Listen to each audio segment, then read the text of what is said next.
Sproglig variation afhænger af vores sprognormer. Sprognormer har blandt andet indflydelse på vores måde at tale på og skrive, vores holdninger til og reaktioner på andre sprog, sprogforandringer på langt sigt og generelt sprog og identitet, det vil sige ergo sproglig variation. Man kan dele sprognormer op i to forskellige. Dem som er officielt vedtaget og skrevet ned, som for eksempel juridiske love, og de normer som er ikke skrevet ned, men de fungerer i vores samfund og er anerkendt alle sammen. De hedder eksplicite og implicite normer. En eksempel på en implicit norm er for eksempel, at man ikke bander i kirke. En eksplicit norm kunne være for eksempel, at hvordan man staver til en sætning ifølge retskrivningsordbog. Eksempel på eksplicit norm kunne være, hvordan man opbygger sætningen grammatisk, eller hvordan man staver til ordene ifølge retskrivningsordbogen. Sproglig variation kan inddeles i forskellige dialekter.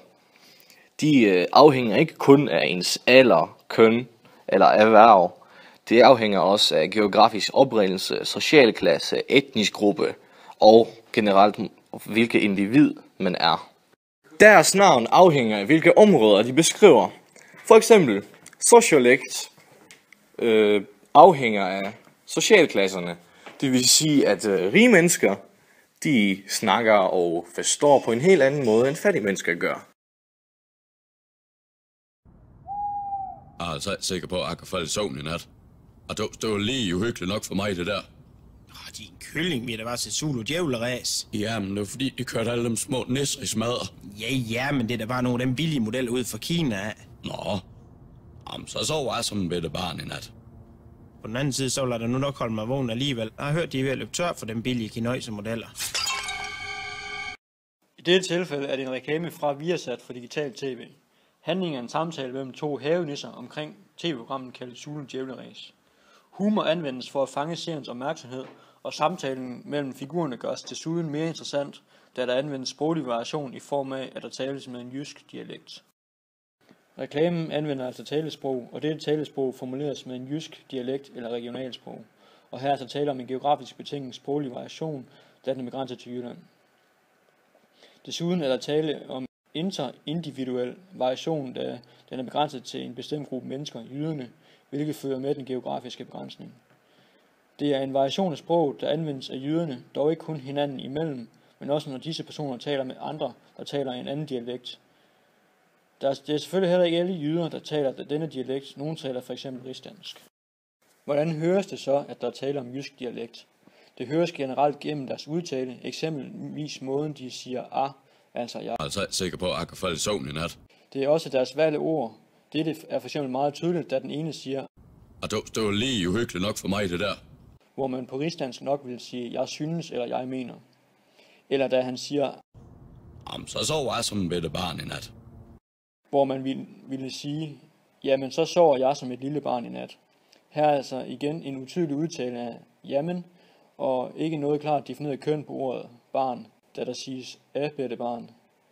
Og netop bette i stedet for lille er også meget karakteristisk for den tyske dialekt. Hvorfor er der så valgt en sproglig variation i form af en jysk dialekt i denne reklame? Dette kan skyldes den konnotation, man får fra dialekten. De associationer afhænger dog af ens egen sprogholdning, både den bevidste og ubevidste, altså måden vi enten bevidst eller ubevidst tager stilling til dialekter. Vi mener, at dialekten giver positive associationer, da vi anser jyder som troværdige, hvilket er en god kvalitet at udstråle som sælger. Og netop dette med at fange modtageren kan være årsagen til, at den sproglige variation i form af dialekter tager i brug. For som flere reklameproducenter beskriver i en artikel på TV2 fra 2010, så bidrager dialekten med karakterer, som hjælper reklamen med at skille sig ud fra markedet. Modtageren lægger mærke til dialekter, og netop et element, der lægges mærke til, er vigtigt i reklamer. Det er ikke det... Ja. Underskole, jeg kommer for sent i Kæling i dag. Ja, du kommer for sent til Kolding, hedder det. Ja, på Kæling. Nej, Kolding. Jeg kurer på Kæling. Hele i dag. Du kurer på Kælding. Ligesom en gang har du ikke Jeg er ikke Har fra Danmark. du ikke skrevet din sat kryds i din kalender, hvor... Jeg får se kurser på kalender, men jeg har ikke... Nej, har kryds. problem, jeg er ikke fra Danmark.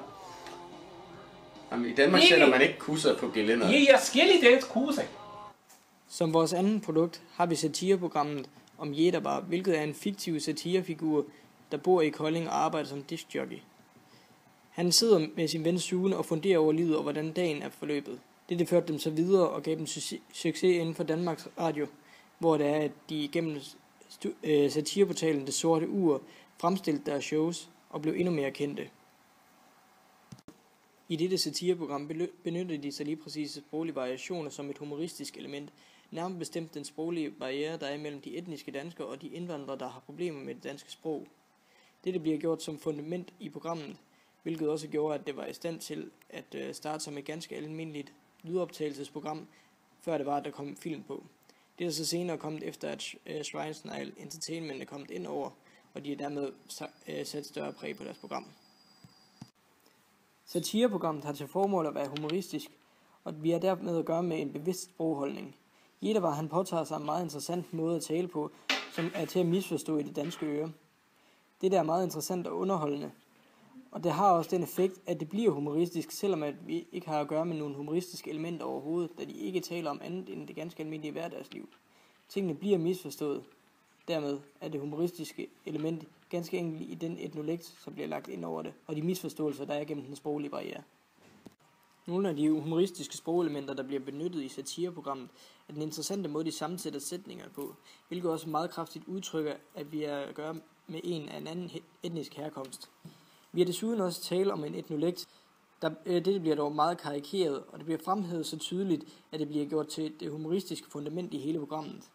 Subkulturen, nemlig indvandrerne, og de sproglige barrierer, som egentlig er reelle, bliver overdrevet og understreget i sådan grad, at vi nu har at gøre med en satire.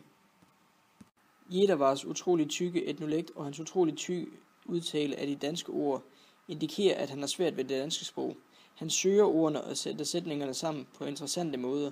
Sune derimod forsøger at være mere pædagogisk. Han nedtoner sit sprog og taler roligt, for at Jederbar kan forstå ham, lige præcis for at overkomme den sproglige barriere.